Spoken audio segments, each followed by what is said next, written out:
Perkenalkan, nama saya Marcel Christian Darjulim dengan NIM 21I10019.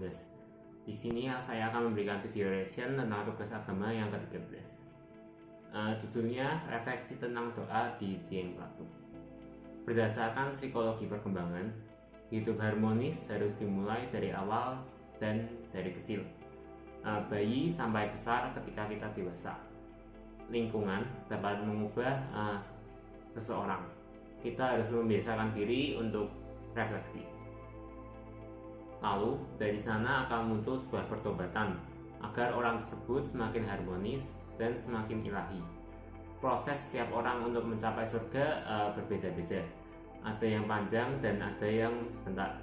Doa membuat menenangkan kita, mendekatkan diri pada Tuhan dan lebih mudah untuk mencapai ilahi.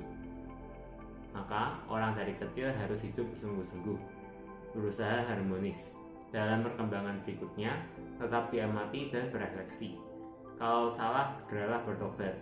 Orang yang berdosa berat bisa masuk surga dengan kemungkinan kecil, yaitu 1:1 miliar. Contohnya seperti penjahat yang ada di samping Yesus. Di akhir-akhir masa hidupnya, dia bertobat menjelang kematiannya. Kemudian ada level-level doa. Yang pertama adalah level 0, yang berarti berdoa tanpa ketulusan.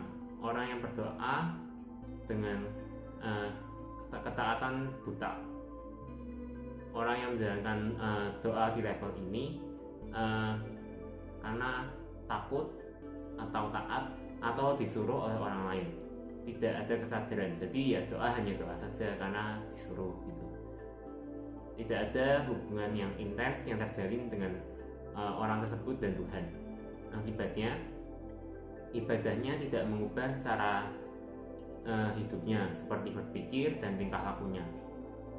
Yang kemudian ada level pertama, berdoa dengan level pertama dan kedua, berdoa dengan ketulusan tapi belum dalam.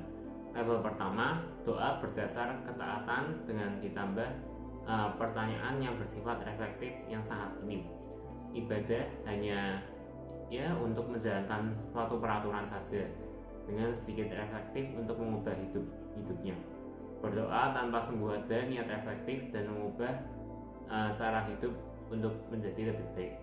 Doa di level 1 ini merupakan level doa di level 0 yang ditambahkan sedikit kedalaman. Kemudian level kedua, mulai ada titik-titik pencerahan seperti ketulusan dalam hati, komitmen, kerinduan berelasi dengan Tuhan.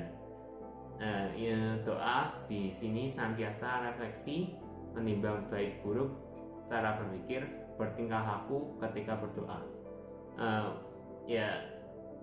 Efek-efek yang mulai dirasakan, mulai merasa damai, tentram ketika berdoa, dan tenang dalam menjalani hidupnya. Kemudian ada level ketiga, berdoa dengan penuh ketulusan yang sesuai dengan kehendak Tuhan. Manusia menjalankan perintah-perintah agama dengan kesadaran penuh. Jadi di posisi ini mereka sudah sepenuhnya sadar, tidak dengan paksaan atau suruhan dalam menjalani perintah-perintah agama. Dalam menjalani hidupnya ini, orang selalu mendengarkan sabda Tuhan. Contohnya orang yang menjalankan kasih dalam mempertimbangkan sesuatu. Ciri-ciri orang ini tidak egois, melainkan selalu berusaha menangkap apa yang menjadi kehendak Tuhan dalam setiap keberhasilan dan juga kegagalan. Level-level doa ini tidak menentukan kepilihan atau karunia khusus pada seseorang, lebih kepada penghayatan hidup yang dijalani orang tersebut.